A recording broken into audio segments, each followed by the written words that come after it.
as if they were Punch and Judy. What a noise they make when they tumble. Just like a whole set of fire irons falling into the fender. And how quiet the horses are. They let them get on and off them, just as if they were tables. Another rule of battle that Alice had not noticed seemed to be that they always fell on their heads, and the battle ended with their both falling off in this way, side by side. When they got up again, they shook hands, and then the Red Knight mounted and galloped off. "It was a glorious victory, wasn't it?" said the White Knight, as he came up panting. "I don't know," Alice said doubtfully. "I don't want to be anybody's prisoner. I want to be a queen." "So you will when you've crossed the next brook," said the White Knight. "I'll see you safe to the end of the wood, and then I must go back, you know. That's the end of my move." "Thank you very much," said Alice. "May I help you off with your helmet?" It was evidently more than he could manage by himself. However, she managed to shake him out of it at last. "Now one can breathe more easily," said the knight, putting back his shaggy hair with both hands and turning his gentle face and large mild eyes to Alice. She thought she had never seen such a strange-looking soldier in all her life.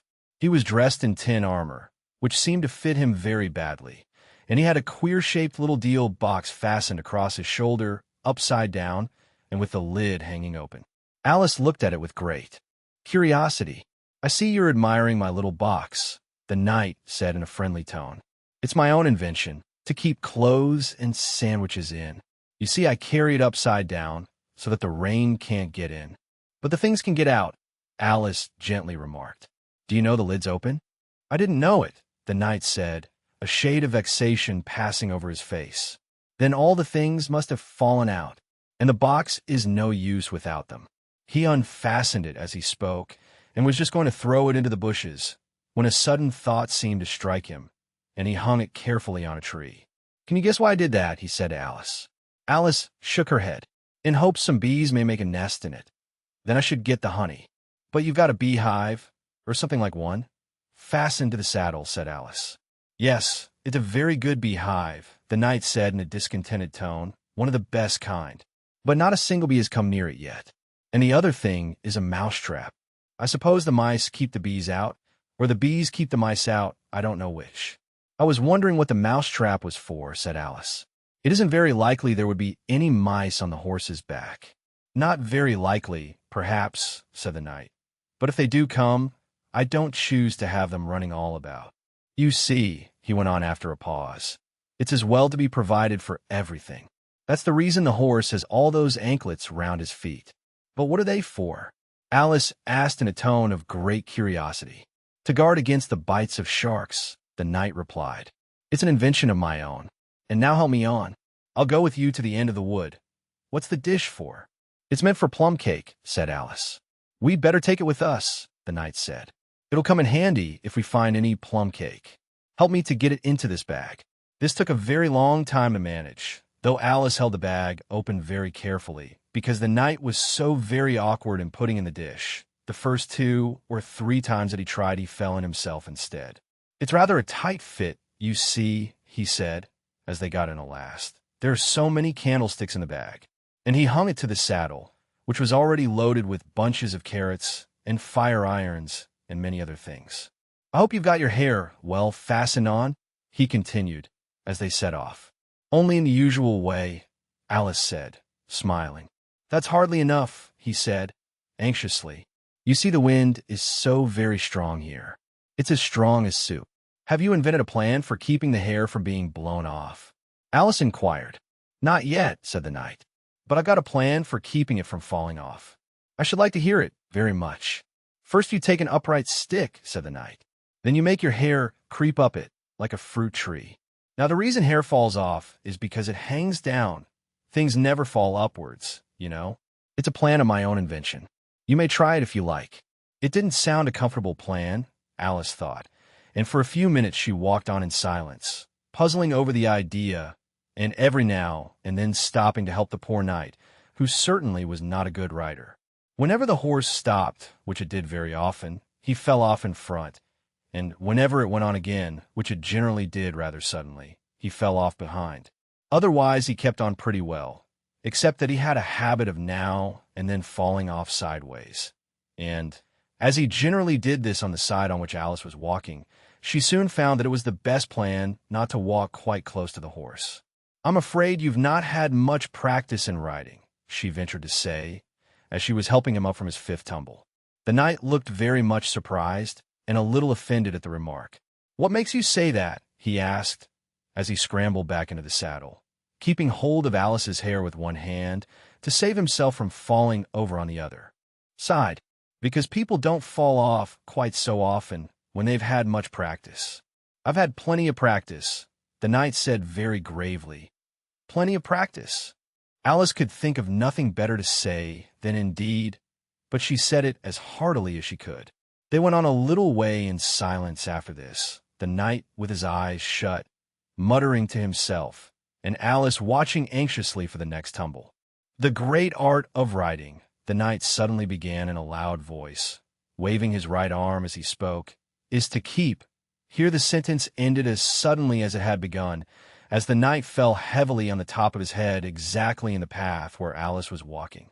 She was quite frightened this time, and said in an anxious tone, as she picked him up, "I hope no bones are broken." "None to speak of," the knight said, as if he didn't mind breaking 2 or 3 of them. "The great art of riding, as I was saying, is to keep your balance properly. Like this, you know." He let go the bridle and stretched out both his arms to show Alice what he meant, and this time he fell flat on his back, right under the horse's feet. "Plenty of practice," he went on repeating, all the time that Alice was getting him on his feet again. "Plenty of practice." "It's too ridiculous," cried Alice, losing all her patience this time. "You ought to have a wooden horse on wheels, that you ought." "Does that kind go smoothly?" the knight asked in a tone of great interest, clasping his arms round the horse's neck as he spoke, just in time to save himself from tumbling off again. "Much more smoothly than a live horse," Alice said, with a little scream of laughter, in spite of all she could do to prevent it. "I'll get one," the knight said thoughtfully to himself. "1 or 2, several." There was a short silence after this, and then the knight went on again. "I'm a great hand at inventing things. Now, I dare say you noticed that last time you picked me up, that I was looking rather thoughtful." "You were a little grave," said Alice. "Well, just then I was inventing a new way of getting over a gate. Would you like to hear it?" "Very much indeed," Alice said politely. "I'll tell you how I came to think of it," said the knight. "You see, I said to myself, the only difficulty is with the feet. The head is high enough already. Now, first I put my head on the top of the gate, then I stand on my head, then the feet are high enough, you see. Then I'm over, you see." "Yes, I suppose you'd be over when that was done," Alice said thoughtfully. "But don't you think it would be rather hard?" "I haven't tried it yet," the knight said gravely, "so I can't tell for certain, but I'm afraid it would be a little hard." He looked so vexed at the idea that Alice changed the subject hastily. "What a curious helmet you've got," she said cheerfully. "Is that your invention too?" The knight looked down proudly at his helmet, which hung from the saddle. "Yes," he said, "but I've invented a better one than that, like a sugar loaf. When I used to wear it, if I fell off the horse, it always touched the ground directly. So I had a very little way to fall, you see, but there was the danger of falling into it, to be sure. That happened to me once, and the worst of it was before I could get out again, the other white knight came and put it on. He thought it was his own helmet." The knight looked so solemn about it that Alice did not dare to laugh. "I'm afraid you must have hurt him," she said in a trembling voice, being on the top of his head. "I had to kick him, of course," the knight said very seriously. "And then he took the helmet off again, but it took hours and hours to get me out. I was as fast as lightning, you know." "But that's a different kind of fastness," Alice objected. The knight shook his head. "It was all kinds of fastness with me, I can assure you," he said. He raised his hands in some excitement as he said this, and instantly rolled out of the saddle and fell headlong into a deep ditch. Alice ran to the side of the ditch to look for him. She was rather startled by the fall, as for some time he had kept on very well, and she was afraid that he really was hurt this time. However, though she could see nothing but the soles of his feet, she was much relieved to hear that he was talking on in his usual tone. "All kinds of fastness," he repeated, "but it was careless of him to put another man's helmet on, with a man in it, too. How can you go on talking so quietly, head downwards?" Alice asked, as she dragged him out by the feet and laid him in a heap on the bank. The knight looked surprised at the question. "What does it matter where my body happens to be?" he said. "My mind goes on working all the same. In fact, the more head downwards I am, the more I keep inventing new things. Now, the cleverest thing of the sort that I ever did," he went on after a pause, "was inventing a new pudding during the meat course." "In time to have it cooked for the next course?" said Alice. "Well, not the next course," the knight said in a slow, thoughtful tone. "No, certainly not the next course. Then it would have to be the next day. I suppose you wouldn't have 2 pudding courses in one dinner." "Well, not the next day," the knight repeated as before. "Not the next day. In fact," he went on, holding his head down and his voice getting lower and lower, "I don't believe that pudding ever was cooked. In fact, I don't believe that pudding ever will be cooked. And yet it was a very clever pudding to invent." "What did you mean it to be made of?" Alice asked, hoping to cheer him up, for the poor knight seemed quite low-spirited about it. "It began with blotting paper," the knight answered with a groan. "That wouldn't be very nice, I'm afraid. Not very nice alone," he interrupted quite eagerly, "but you've no idea what a difference it makes mixing it with other things, such as gunpowder and sealing wax. And here I must leave you." They had just come to the end of the wood. Alice could only look puzzled. She was thinking of the pudding. "You are sad," the knight said in an anxious tone. "Let me sing you a song to comfort you." "Is it very long?" Alice asked, for she had heard a good deal of poetry that day. "It's long," said the knight, "but very, very beautiful. Everybody that hears me sing it, either it brings the tears into their eyes, or else—" "Or else what?" said Alice, for the knight had made a sudden pause. "Or else it doesn't, you know. The name of the song is called Haddock's Eyes." "Oh, that's the name of the song, is it?" Alice said, trying to feel interested. "No, you don't understand," the knight said, looking a little vexed. "That's what the name is called. The name really is The Aged Man." "Then I ought to have said, that's what the song is called." Alice corrected herself. "No, you oughtn't. That's quite another thing.